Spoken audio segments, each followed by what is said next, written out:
to recognize there was a small amount of funds that we're using this year.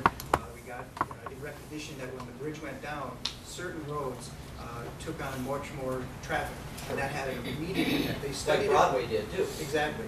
And so we actually will be putting in, I think, 6 routes will get treatment that they would not have normally gotten scheduled for, that they did a study, and they found that these roads had significant damage due to the extra use due to the bridge drop. And so two of those routes are in Road 1 over, as you can imagine, where the trucks are, over in the industrial area. And so those feeder streets will be getting the extra treatment that they otherwise wouldn't have. And I think that premise is something that needs to be expanded. It shouldn't just be a one-time thing. I think there's situations where this happens more frequently than you think, not just when a disaster happens. So hopefully that study will open up that policy discussion. This is for Metro Transit. As a parent of a Minneapolis public school child, I am really excited that you're giving her a Go Pass next year. And I'm excited that there'll be less school buses on the road. But I was wondering if you could explain to us sort of the financial arrangement with Minneapolis Public Schools, and then the plan that Metro Transit has, that there will be a number of teenagers and preteens with unlimited Go Passes unless they're in detention. Well, I can't speak directly on what the arrangement are, how much the passes are being charged for the school system. That's really our finance division. But I can maybe speak a little bit to your other issue as it relates to security. And we have a number of schools around Minneapolis, St. Paul that use our system already. And we've gotten very good coverage at those locations and awareness on our bus operators' part. And I'll just say that one of the things we'd like to do is have each one of our buses be somewhat of a rolling roughhouse, because these bus operators are able to connect to our control center with the push of a button or call the control center and really get the police on the spot, whatever the jurisdiction is, as quickly as possible. And that's a real key feature. And so I would encourage everyone to think about it in that way, that if something's going on and you see a bus going by, there's an automatic communication to police through that system. And we've got cameras on all our buses. They face outside over the door, they face forward in front of the bus, inside the bus. And so whenever you hear about an incident on a Metro Transit bus, we're usually able to apprehend, one of the jurisdictions is able to apprehend whatever the circumstances are, the perpetrators, rather quickly, because we have all that information. So I guess we feel pretty comfortable in how we would be able to manage that. And if I could add to that, I don't know if this is true of all buses, but I did notice that there's also audio surveillance now. As a person who grew up in Minneapolis and used buses all my life, sometimes it's not physical abuse, it's verbal abuse that takes place in the bus that can be the most disruptive and even harmful. And so that's actually being addressed too. And I don't know if it's all buses, but the ones that I've been on have that feature as well. It's not my normal nature, but I was going to compliment the bus service. I live up on 26th and Lincoln, and at least 3 times you have the express bus on the milk route that Diane says, it's normally 25 minutes or something like that.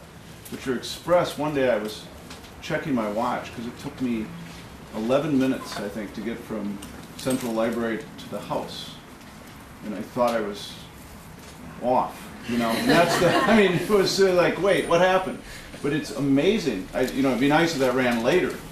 But that's an amazing service, the short stops.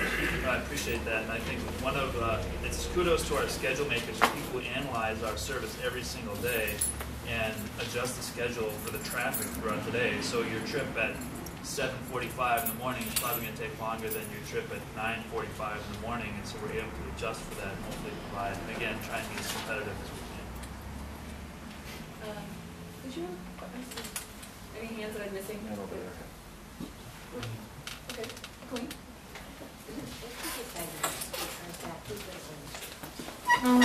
They will be operated by Metro. Same as the LRT line and bus line, they will be operated by Metro Transit. The model, that is the model. Portland uses that model. They have the equivalent of their regional transportation network, and it's the most sustainable model, and it's the only model that I could ever see. As a matter of fact, I think that part of the policy discussion at the council level, that to affirm and make it very clear to staff that when they do a study, that is the assumption and presumption throughout the whole process. And so There's two pieces going on. We work very closely with the city of Minneapolis on the Access Minneapolis plan and the streetcar plan, which identified potential corridors. And so I think the next step that the city is taking is evaluating all those corridors to see how it would operate if you put a streetcar there and what the different trade-offs are. So we have to be deeply engaged in that. We're also looking at similar corridors throughout the region, like Central Avenue, to see are there other things we could do to make our buses faster, better, cleaner, that type of thing. So we've got a number of initiatives going on to improve local transit, and I think strong coordination is the key, and we've always had a good partnership with the city of Minneapolis. It seems to me that when streetcars on Central Avenue, when they're bringing up buses running every 10 to 15 minutes, it seems like an overload. Why don't you use the streetcars to take people from Central Avenue out of businesses instead of running the same paths? It just seems.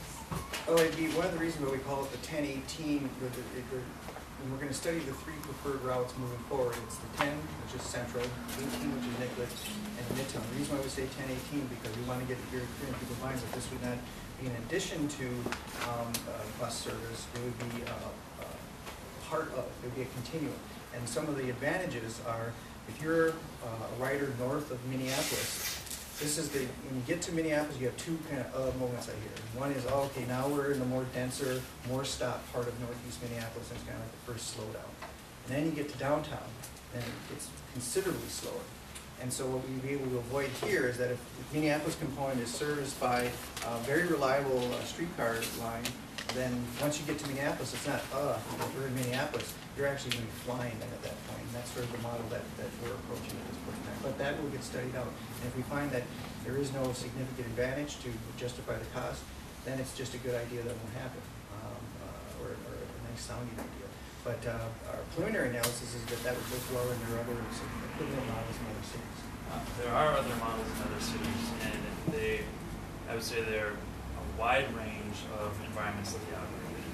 And I think we do have some challenges on Central Avenue and Nicollet because we've got other things to think about, like how buses move through with streetcars or without streetcars that can't move out of the way of an accident one way or another. What happens with transfers at one terminus or the other. So we're going to look at all those things to see what the right application is, if that's appropriate. And yeah, one of the, preliminarily, the terminus, the northern terminus for the 10 route is at the Park and Ride. So it's an already existing Metro Transit managed. I don't know if you know it is under The transit center? Yeah. At 40th? Yeah, correct. So there's already a built-in sort of transition area, if you will. Okay, I see there, and there. See, we got, so starting in the gentleman in the hat. Well, I want to make a couple of quick comments about the Metro Transit. One is, with your talking about charging fees to park and ride users, it's my understanding that the general reason why you have park and rides is not necessarily to worry about whether they're saving money or not, but to get them off the road so that we don't have to have as many lanes of traffic on the freeway, and we don't have to have the freeways, buy land to build extra lanes. And so I think that it would be counterproductive to start charging fees.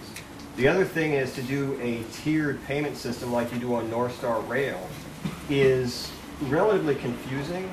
And in particular for these bus services, for you to be saying, well, here, let's have a zone line here. I mean, back in the day, if you wanted to take the 10 bus to Northtown, there used to be a zone line on 694. So if you cross 694, and then you wanted to get off after that, you would have to pay an extra quarter or 50 cents or whatever when you got off the bus. And they got rid of those because it was a pain in the neck. And so I would say that having these extra zone lines probably isn't the best idea in the world. Now the other thing I want to mention is my concern about the streetcars. And that is that people don't like having to transfer.